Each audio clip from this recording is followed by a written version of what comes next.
اور کبھی یہ دعویٰ کرے گا کہ بھوک اور افلاس ہر طرف پھیل جائے گی تو پھر وہ دعویٰ کرے گا کہ آؤ میں تمہیں روٹی دوں. اچھا. اور پھر وہ نت نئے اس قسم کے لوگوں کو یعنی اپنی طرف مائل کرنے کی کوشش کرے گا.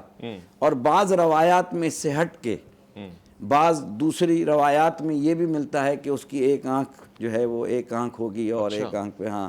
اور دوسری طرف یہ روایت میں ملتی ہے کہ وہ ایسے دعوے کرے گا کہ انسان خود بخود اس کی طرف کھنچتا چلا جائے گا. اچھا. پھر معصوم فرماتے ہیں ابو بصور یہاں ابو بصیر ایمان کا پیمانہ یہ ہے کہ جو اللہ کی وحدانیت پر اور ہماری محبت جن کے دل میں ہوگی وہ دجال کے خروج کو اور دجال کی آمد کو پہچان لیں گے. اور جو جن کے دل میں ہماری محبت اور ہماری مودت نہیں ہوگی وہ دجال کے پیچھے چلیں گے. یعنی ایک گروہ ایسا ہوگا، امام کے اس حدیث کی روشنی میں، بحار الانوار کی اس حدیث میں، کہ ایک گروہ ایسا ہوگا جو دجال کے پیچھے چلے گا. یعنی دجال ایک ایسا یعنی امپیکٹ کرے گا انسان پہ، انسان کو اپنی طرف مائل کرے گا.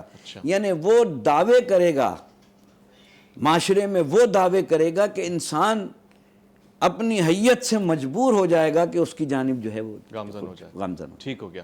مفتی محسن سماعت صاحب، یہ دجال کا کانسیپٹ مسلمانوں کے لیے بڑا واضح ہونا چاہیے. ہمارا یہ یقین ہے کہ اللہ کے سوا کوئی مارنے اور زندہ کرنے پہ حکمت اور اختیار نہیں رکھتا، اور پھر اسی طرح رزق دینے پہ بھی ہم اس کو رازق جانتے ہیں، وحد اللہ شریک جانتے ہیں. تو پھر کوئی مسلمان عقیدہ کیسے کسی دجال کو ایکسیپٹ کر لے گا؟ آخر کیا وجوہات ہوں گی؟ فطری طور سے بہت کمزور ہو چکے ہوں گے. قال اللہ تعالیٰ فی القرآن المجید وَلَنَبْلُوَنَّكُمْ بِشَيْءٍ مِّنَ الْخَوْفِ وَالْجُوعِ وَنَقْصٍ مِّنَ الْأَمْوَالِ وَالْأَنفُسِ وَالثَّمَرَاتِ فَبَشِّرِ الصَّابِرِينَ. اللہ تعالیٰ قرآن حکیم میں واضح طور پر فرما رہا ہے کہ ہم تمہیں آزمائیں گے، کبھی خوف سے، کبھی مال سے، کبھی بھوک سے، کبھی تمہاری اولاد سے، تمہاری جو تمہیں اللہ تعالیٰ نے نعمتیں دی ہیں ان تمام چیزوں سے. وبشر الصابرین، لیکن کامیاب کون ہے؟ جو صبر کرنے والا ہے. اب یہ جو بات آپ نے کی، اللہ تعالیٰ کی یہ بھی ایک آزمائشی ہے. جو دجال ہے، یہ دجال بصورت آزمائش اللہ تعالیٰ دنیا میں بھیجے گی. جو میری وحدانیت کو مانتے ہیں، جو رب کو ایک مانتے ہیں. کہتے ہیں نا کہ جب ہم عام طور پہ بھی کوئی چیز لیتے ہیں، خریدتے ہیں، تو آم ہر طرح کے ہوتے ہیں، لیکن ہم خود دیکھتے ہیں کہ بھئی جو آم ہمیں سمجھ میں آئے وہ اور اچھا ہے تو ہم اسے الگ کر لیتے ہیں. صحیح ہے. تو بندے بھی سارے رب کے ہیں، لیکن رب تعالیٰ بندوں کو آزماتا ہے کہ آیا میرے آزمائش پہ پورا اتر رہے ہیں نہیں اتر رہے. تو یہ جو دجال کو بھیجا جا رہا ہے، اس سے مراد یہ نہیں کہ نعوذ باللہ اس کو معبود مان لیا جائے گا، بلکہ اللہ تعالیٰ اس وقت یہ دیکھے گا کون سے میری وحدانیت کے اقرار کرنے والے لوگ ہیں اور کون سے وہ ہیں جو ذرا سی آزمائش میں بہک جاتے ہیں اور نعوذ باللہ اللہ کی نافرمانی کو فوراً قبول فرما لیتے ہیں. اس وجہ سے اللہ تعالیٰ نے قرب قیامت میں دجال کو بھیجنا ہے. اور دجال سمجھ لیجیے جیسے ابھی حضرت نے فرمایا کہ اللہ تعالیٰ سے وہ قوت و طاقت عطا فرمائے گا کہ مثال کے طور پر آنکھیں جن کی نہیں ان کو آنکھ دے دینا، مردے کو زندہ کر دینا. وہ ایسے ایسے عملیات آزمائے گا جس سے لوگوں کے فیت یا عقیدے کے اندر وہ جو قوت و متزلزل ہوں گے، یعنی کہ ان کے عقیدے کے اندر جو پختگی ہے اس میں کمی آنا شروع جائے گی.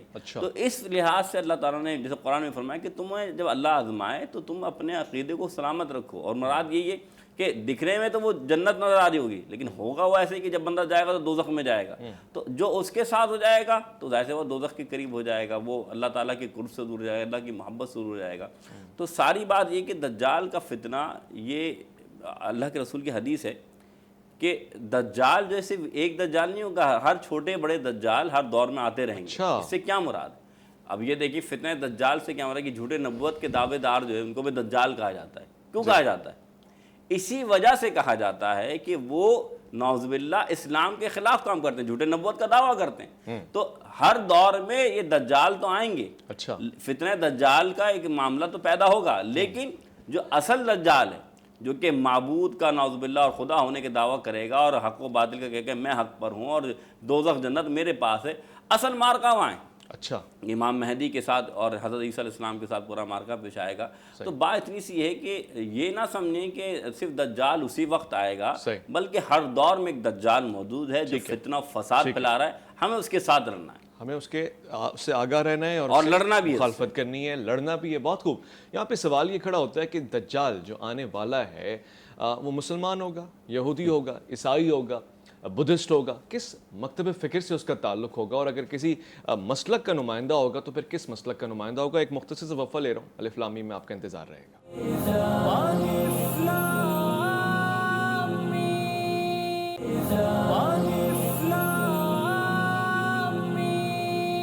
خوش آمدید. الف لام میم پہ گفتگو ہو رہی ہے اس وقت قیامت کی نشانیاں اور اس سے پہلے رونما ہونے والے واقعات سے. میں علامہ صاحب سے ایک سوال پوچھنا چاہتا ہوں. ہم نے ہمیشہ سنا ہے, بچپن سے مانا بھی ہے, جانا بھی ہے, ہمارا عقیدہ ایمان بھی ہے, حضرت علی کرم اللہ وجہ علم اور حکمت کا دروازہ ہیں, اور اس شہر کا دروازہ ہیں کہ جس کے آگے ہم کچھ سوچ بھی نہیں سکتے. ہمارے لیے دنیا اور آخرت وہی ہیں اور وجہ تخلیق کائنات وہی ہیں. علامہ صاحب, حضرت علی کرم اللہ وجہ کے کیا ارشادات ہیں, وہ کیا فرماتے ہیں قیامت اور دجال کے حوالے سے؟ بہت عصر حاضر کا سوال کیا ہے اویس بھائی. اس سے پہلے میں گزارش آپ کی خدمت میں عرض کروں کہ دنیا میں ہمارے ہاں جتنے بھی مرجع اعظام اور مجتہد اعظام ہیں, انہوں نے یہ موجودہ حالات اور عصر حاضر کے حالات کو دیکھتے ہوئے, بہت سے مجتہدین نے, وقت نہیں ورنہ میں ان کے نام بھی لیتا, کہ یہ فرمایا ہے کہ اب قیامت بہت نزدیک ہے. جیسے کہ آپ نے مولا کائنات کے نہج البلاغہ کے خطبہ ہے میرے مولا کا, اور میرے مولا نے منبر کوفہ پہ اس وقت وہ خطبہ دیا تھا. یعنی جیسے کہ امام مہدی علیہ السلام کا جب ظہور ہوگا تو وہ کوفے کو اپنا دارالخلافہ بنائیں گے, اور مسجد کوفہ میں یا مسجد سہلہ میں, یعنی یہ دو علماء نے دو جگہیں لکھی ہیں, یا مسجد کوفہ میں اپنا دارالخلافہ بنائیں گے یا مسجد سہلہ, دونوں جگہیں جو ہیں وہ موجود ہیں. یہاں مولا آج کے حوالے سے, عصر حاضر کے حوالے سے میرے مولا فرماتے ہیں کہ ایک زمانہ آئے گا. میں اس خطبے کا نچوڑ آپ کی خدمت میں پیش کر دوں ناظرین تک, کہ ایک زمانہ آئے گا کہ دنیا میں ایک ایسا وبائی مرض پیدا ہوگا جسے سفید بخار سے جو ہے کمپیئر کیا جائے گا. اچھا. اور وہ مرض جو ہے وہ چمگادڑوں سے پھیلے گا. اچھا. اور اس سے انسانی جسم میں سر میں درد ہوگا, اور اس سے انسانی جسم میں بخار پیدا ہوگا, اور اس سے انسان جو ہے وہ ہلاک بالکل ٹھیک ٹھاک ہوگا, اور دوسرے دن وہ جو ہے انسان وہ مردہ پایا جائے گا. اللہ اکبر. اب وہ زمانہ کیا ہوگا, یہ تو میں نے آپ کو صرف اس کے وہ بتا دیے, نچوڑ بتا دیے. وہ زمانہ کون سا ہوگا؟ معصوم فرماتے ہیں کہ وہ زمانہ ہوگا کہ جب قیامت بہت قریب ہوگی اور دجال کے آنے کا وقت بہت تھوڑا رہ جائے گا. اچھا. یعنی اب آپ جو اس کانٹیکس میں جو میں نے بات آپ کو اس خطبے کو, طویل خطبے کو چند جملوں میں جو ہے وہ سمویا ہے, اس کا نچوڑ یہ ہے کہ آج کے عصر حاضر کے زمانے کو جب ہم دیکھ رہے ہیں, اور وبائی امراض دیکھ رہے ہیں, اور ہلاکتوں کا ریشو پوری دنیا میں آپ دیکھیں نا, مغرب سے لے کے مشرق اور مشرق سے لے کے پوری دنیا, ورلڈ وائڈ دنیا جو ہے ایک وائرس سے اتنا پریشان ہے. 1400 سال پہلے اگر میرے مولا کے اس خطبے پہ ریسرچ کر لی جاتی کہ میرے مولا نے 1400 سال پہلے یہ بتا دیا تھا کہ ایسی بیماری آئے گی, اور انہوں نے مرض بھی بتا دیا, یقیناً جب مرض بتایا ہوگا تو اس کی تشخیص اور اس کا علاج بھی بتایا ہوگا. اب علاج تلاش کرنا ہے. میں نے خطبہ بتا دیا مولا کا, تو مولا فرماتے ہیں کہ اب وہ زمانہ بالکل قیامت کے قریب ہوگا, اور دجال اس وقت بالکل ہی قریب ہوگا کہ دجال کے آنے کا وقت جو ہے بہت ہی قریب. یعنی ہم کہہ سکتے ہیں کہ کووڈ-19 کی صورتحال کو دیکھتے ہوئے کہ بہت قریب ہے کہ دجال کا خروج ہو جائے. سارا صورتحال, یہ اشارے, یعنی مولا کا وہ جو اگر خطبہ آپ یقیناً آپ کی نظر سے گزرا ہوگا, اور علماء کرام نے اس کو باقاعدہ بیان بھی کیا ہے, تو اس خطبے کو جب ہم پڑھتے ہیں تو لگتا ہے کہ عصر حاضر کی جو باتیں ہیں وہ سامنے میرے مولا نے باتیں چل رہی ہیں. بالکل صحیح. اور اس سے بالکل یہ ثابت ہو رہا ہے کہ قیامت جو ہے بالکل نزدیک ہے, اور امام زمانہ علیہ السلام کا جو ظہور ہے وہ بالکل ہی نزدیک سے نزدیک تر ہوتا جا رہا ہے. اس لیے کہ آپ اسلامی ممالک کی صورتحال جو دیکھ رہے ہیں, جو معصومین کی احادیث کی روشنی میں جو اسلامی ممالک کی صورتحال دیکھ رہے ہیں, جو مسلمانوں کی حالت زار جو معصومین نے احادیث میں فرمائی ہیں قیامت سے پہلے, دجال کے آنے سے پہلے جو مسلمانوں کی حالت زار بتائی ہے, جو فلسطین اور اسلامی ممالک کا کسی کافر کے ملک کو تسلیم کر لینا, یہ بھی ایک بہت بڑی نشانی ہے دجال کے آنے کی. یہ ایک بہت بڑا یعنی ایک بہت بڑی نشانی ہے کہ مسلم امہ جو ہے کافر حکومت کو جو ہے تسلیم کر لے. پھر بیت المقدس سے امام زمانہ کا ربط اگر آپ ملائیں گے, میں بس صرف کانٹیکس میں جا رہا ہوں, جب ربط ملائیں گے آپ اور امام کے ظہور کا آنا اور بیک وقت پوری دنیا میں ایک آواز کا پھیل جانا کہ امام جو ہے وہ تشریف لے آئے ہیں, اور پھر امام کا یہ فرمانا کہ 313 اگر میرے ناصرین ہو جائیں تو میں آج ظہور کر لوں. اچھا, امام فرماتے ہیں کہ 313 اگر میرے جانثاران ہو جائیں تو میں آج ظہور فرما لوں. اس کا مقصد ہے کہ ابھی مسلم امہ میں 313 امام کے جانثار جو ہیں وہ نہیں ہوئے ہیں. تو اس ساری باتوں کی روشنی میں ایسا محسوس ہوتا ہے کہ عصر حاضر میں کہ بہت قریب ہے امام زمانہ علیہ السلام کا ظہور. ٹھیک ہو گیا, انشاءاللہ بہت قریب ہے. مفتی صاحب, اسی خیال اور اس آرزو اور تمنا کے پیش نظر کہ بہت قریب ہے کہ آپ کی ولادت ہو, آپ کا ظہور ہو, ان دونوں صورتحال میں آپ کی قیادت ہمیں نصیب ہو. مگر ایسی صورتحال میں آپ سے نسبت جوڑنے کے لیے, آپ کے قریب آنے کے لیے, آپ کی رہنمائی میں رہنے کے لیے ہمیں کیا کرنا چاہیے؟ کن باتوں کا خیال رکھنا چاہیے؟ کوئی خاص مسلک کے رہنما ہیں آپ, کسی خاص مذہب کے نمائندے ہیں آپ, یا پوری انسانیت کے مسیحا ہیں؟ بہت اچھا سوال کیا آپ نے, اور یہ وقت عہد حاضر کا بڑا اہم ترین سوال ہے جو آپ نے کیا. امام مہدی جو ہے نا وہ ہدایت یافتہ ہیں اور ہدایت پر لوگوں کو لانے والے ہیں. سب سے بڑی بات, وہ کسی مسلک پر عمل نہیں کریں گے, بلکہ جو وہ کہیں گے وہ دین ہوگا. اللہ اکبر, مکمل بات یہ. سبحان اللہ. یعنی مراد یہ ہے کہ جتنے بھی مسالک ہیں, جتنے بھی مذاہب ہیں, جتنے بھی یعنی فرقے ہیں, ان کو تمام کو اگر دین پر چلنا ہے تو وہ دین وہ ہوگا جو امام مہدی پیش کریں گے, جو امام مہدی جس کو لے کر آئیں گے, جو امام مہدی حکم فرمائیں گے. آپ یہ دیکھ لیں, حضرت نے جیسے فرمایا کہ امام مہدی کا جب ظہور ہوگا تو ان کے ظہور کی سب سے بڑی علامت یہ ہوگی کہ اسلام جو ہے نا, اسلام سمٹ کر مکہ اور مدینہ میں آ جائے گا. آج آپ دیکھ لیں کہ عرب کے اندر جو صورتحال ہے, جو معاملات ہیں, جو اتنے خرابی پیدا ہوتی جا رہی ہے, یہاں تک کہ رسول خدا صلی اللہ علیہ وسلم فرمایا کہ میری اولاد میں سے جب یہ حالات و واقعہ جب عرب کے اوپر یا دنیا میں ظلم و ستم پھیل جائے گا, تب عدل انصاف قائم ہوگا جب میری اولاد میں سے ایک حاکم آئے گا, اور وہ کون ہوگا؟ امام مہدی ہوں گے. اور یہاں تک کہ اس نے فرمایا مہدی منی, کہ مہدی مجھ سے ہے. اس سے مراد ہے کہ امام مہدی جب آئیں گے تو ان کی علامات میں سے پہلی علامت یہ کہ وہ طواف جو یعنی ابدال جو ہیں اولیاء وہ طواف کریں گے کعبے. امام مہدی وہاں موجود ہوں گے, علامات دیکھیں گے, فوراً اولیاء اللہ آپ کی طرف جائیں گے اور بیعت کرنے کی کوشش کریں گے, لیکن آپ انہیں منع فرمائیں گے. لیکن پھر بھی جو 313 والی بات تو یہ تو ہمارے یہاں بھی ملتی ہے کہ بالکل آپ کے جو لوگ ہوں گے وہ 313 کی تعداد میں ہوں گے, اور خراسان سے ایک قافلہ نکلے گا جو افغانستان کا ایک علاقہ ہے, جو کہ وہ لوگ آپ کے جو ہے نا وہ ساتھی ہوں گے, مددگار ہوں گے, جو دجال کے خلاف باضابطہ جہاد کا اعلان فرمائیں گے. تو وہ جو جتنے بھی تھے نا, جتنے جو بیعت کے لیے آگے بڑھیں گے, تو اللہ کی طرف سے ایک اعلان ہوگا, حکم آئے گا کہ یہ مہدی ہے, اس کی بات سنو اور اس کی بات پر عمل کرو. تو پھر آپ اعلان کریں گے کہ ہاں اب تو یہ ساری بات بتانے کا مقصود یہ ہے کہ امام مہدی کا جو قافلہ ہوگا وہ رشد و ہدایت پر بھی ہوگا, اور جو ان کے ساتھ ہو جائے گا وہ ہدایت یافتہ ہو جائے گا. لیکن آپ کا جو سوال ہے وہ کسی مسلک کے لیے ہوں گے, کسی مذہب کے لیے ہوں گے. یہ بات اس طریقے سے کہ وہ کسی مسلک کے لیے نہیں ہوں گے, بلکہ وہ خود اللہ تعالیٰ کی طرف سے دین کے پیکر بن کر آئیں گے, جو وہ پیش کریں گے وہی دین ہوگا. تو اس لحاظ سے چاہے کوئی بھی فرقہ ہو, جب امام مہدی آئیں گے تو تمام کو ان کی بات ماننی پڑے گی, ان کی بات اور اس کی مثال یہ ہے کہ جب امام مہدی شام جا رہے ہوں گے اور جامع مسجد حضرت عیسیٰ علیہ السلام کا نزول ہوگا, تو عصر کے وقت امام مہدی خود فرمائیں گے عیسیٰ آپ جو ہے امامت کیجئے, لیکن آپ کہیں گے نہیں, اللہ تعالیٰ نے آپ کو وہ منصب عطا فرمایا, امام مہدی خود امامت فرمائیں گے اور عیسیٰ علیہ السلام کی ابتدا میں نماز پڑھیں گے.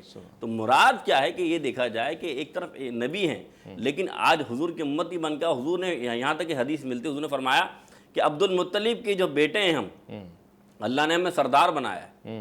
یعنی حضرت عبد المطلب, حضرت حمزہ رضی اللہ عنہ, حضرت جعفر رضی اللہ عنہ, حضرت علی رضی اللہ عنہ, ہاں بن ہاشم, اور پھر آخر میں فرمایا مہدی بھی ان میں سے جسے اللہ نے سردار بنایا. تو مراد یہ کہ آخری زمانے میں بھی حضرت اہل بیت میں سے حالانکہ حضرت عیسیٰ علیہ السلام موجود ہوں گے، آپ کی پیچھے اقتدا نماز پڑھیں گے، لیکن یعنی اقتدا نماز پڑھنے کے باوجود سرداری جس کی ہوگی، بات جس کی تسلیم کی جائے گی، اس پر عمل کیا جائے گا، وہ حکم امام مہدی کا ہوگا۔ تو معلوم کیا چلا کہ اگر دین سیکھنا ہے تو اہل بیت سے سیکھنا ہوگا، اور یہی اہل بیت دین کی اصل راہ دکھائے۔ بہت بڑی بات آپ نے کہی اور عقیدت کا اظہار کیا ہے آپ نے۔ دین اگر سیکھنا ہے تو اہل بیت کی طرف آنا پڑے گا، اور یہی پیکر کامل ہے۔ رسول اللہ صلی اللہ علیہ وسلم کا ایک خوبصورت سفینہ ہے جس کو ہم سفینہ نجات کہتے ہیں۔ مگر سوال یہ بھی اٹھتا ہے کہ جتنے بزرگ، پیشوا اور مرشد حضرات آج ہمارے معاشرے میں پائے جاتے ہیں، جن کی لاکھوں اور کروڑوں کی تعداد میں فالوورشپ ہے، تو کیا وہ چھوٹے پڑ جائیں گے؟ ان کا کیا رول ہوگا؟ وہ کہاں جائیں گے؟ ان میں سے کسی ایک نے کہا جی ہم ساتھ نہیں دیتے، تو پھر ان کے مریدین کہاں جائیں گے؟ ایک سوال ہے، کشمکش ہے، ایک مختصر سا وقفہ ہے، لوٹ کر آئیں گے۔ الف لام میم میں آپ کا انتظار رہے۔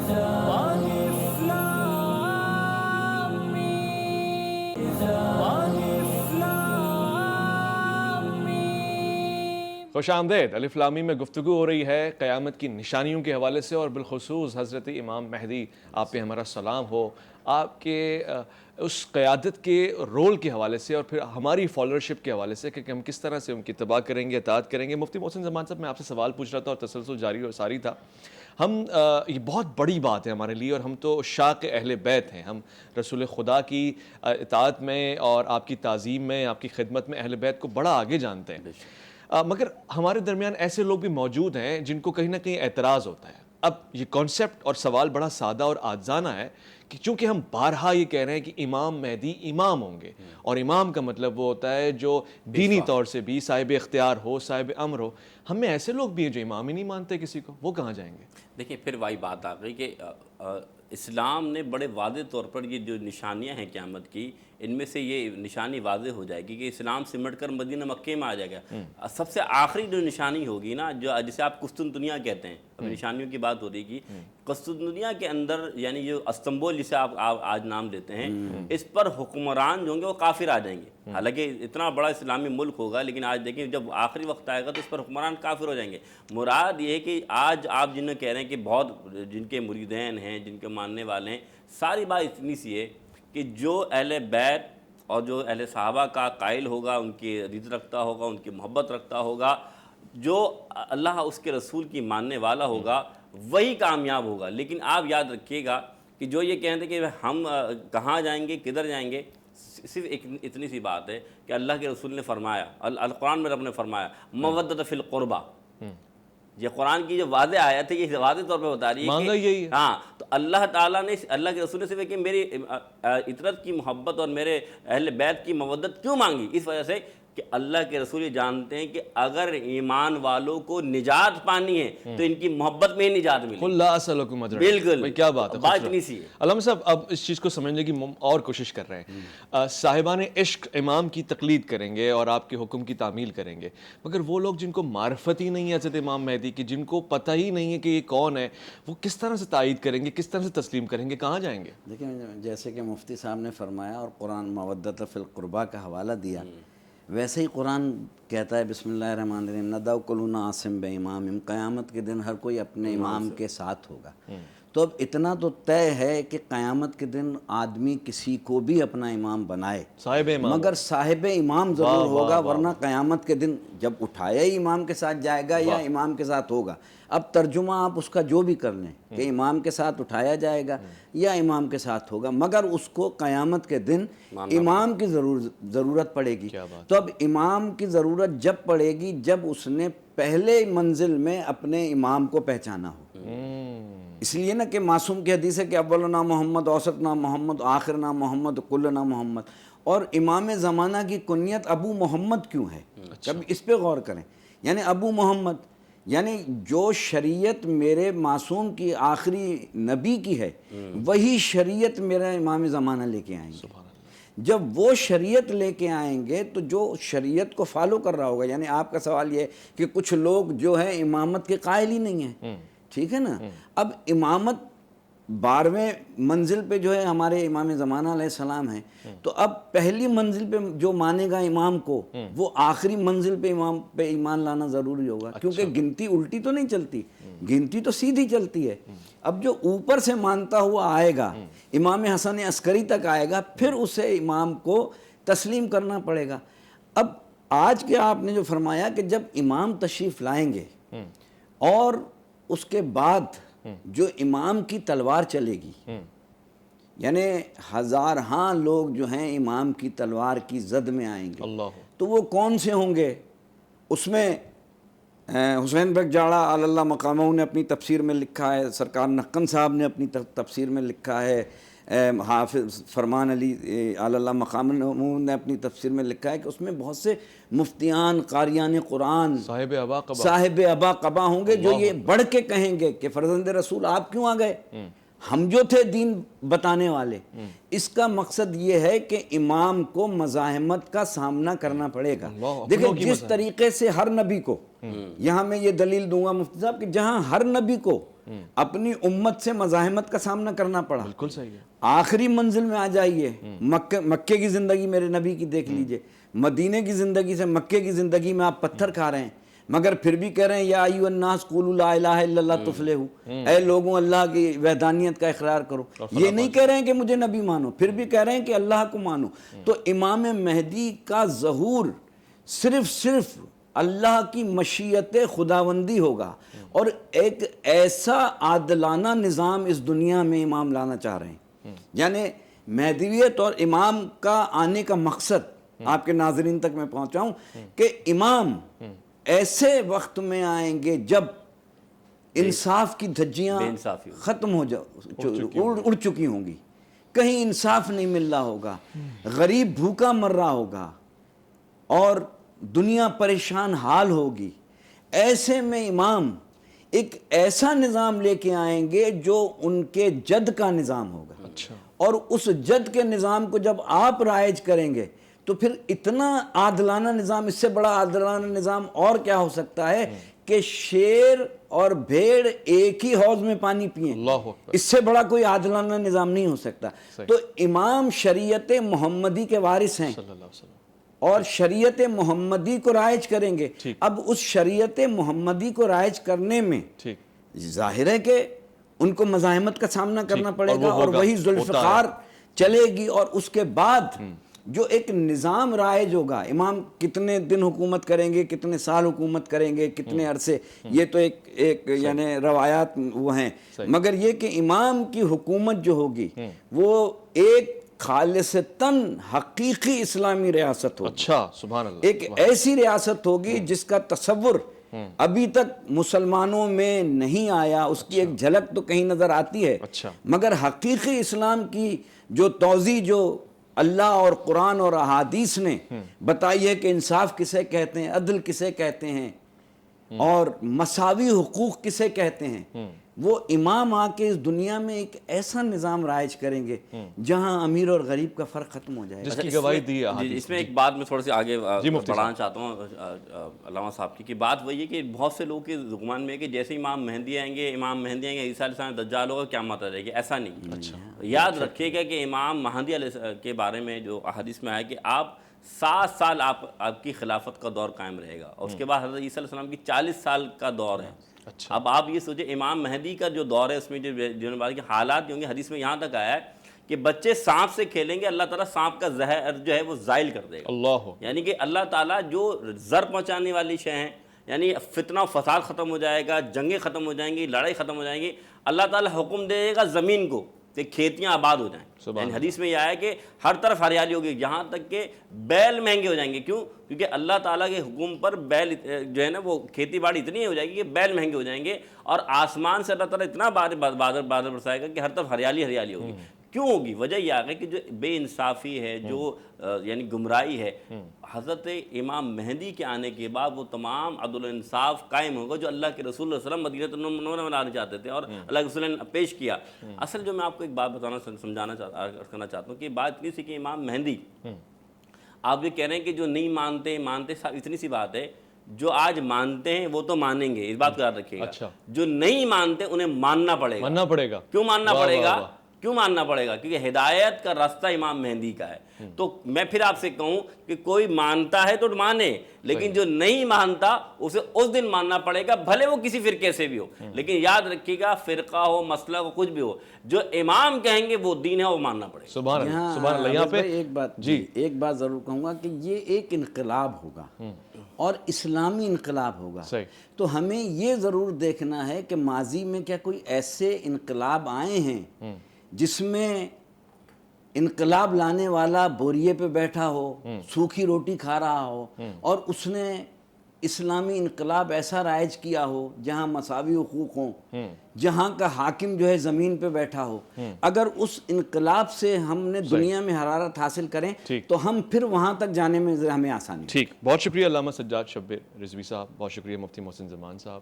خواتین و حضرات، آج کی باتوں کا نچوڑ اگر میں نکالوں تو قیامت کی نشانیوں اور اس کے آثار اور اس سے قبل رونما ہونے والے تمام واقعات کے پیش نظر ایک بات تو مجھے سمجھ میں آ گئی. آپ قیامت سے قبل فیئر لیس تو ہو سکتے ہیں، بیس لیس بھی ہو سکتے ہیں، لاجک لیس بھی ہو سکتے ہیں، یوز لیس بھی ہو سکتے ہیں، مگر امام لیس نہیں ہو سکتے.